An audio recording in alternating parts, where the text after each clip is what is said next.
நம்பிக்கை இருந்துச்சு. சத்தியமா அந்த நம்பிக்கை எங்கேயுமே படம் வீணடிக்கவே இல்ல.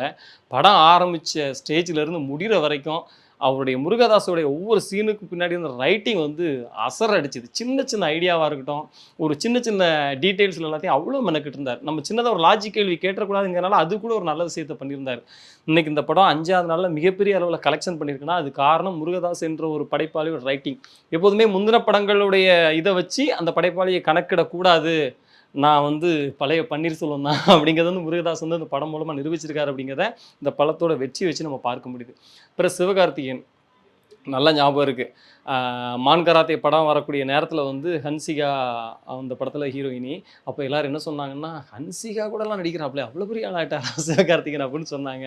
அந்த சிவகார்த்திகேயன் எனக்கு இடைப்பட்ட ஒரு 4, 5 வருஷத்துக்குள்ள பார்க்கும்போது 5, 6 வருஷம் இருக்கும். அதுக்குள்ள பார்க்கும்போது நமக்கு ரொம்ப சந்தோஷமாவும், பிரமிப்பாவும் இருக்கு. அந்த அளவுக்கு ஒரு மாஸ் மெட்டீரியலா இருக்காரு. சும்மாலாம் அப்படி வந்துரல. அதிர்ஷ்டம் என்பது அது இஷ்டப்படி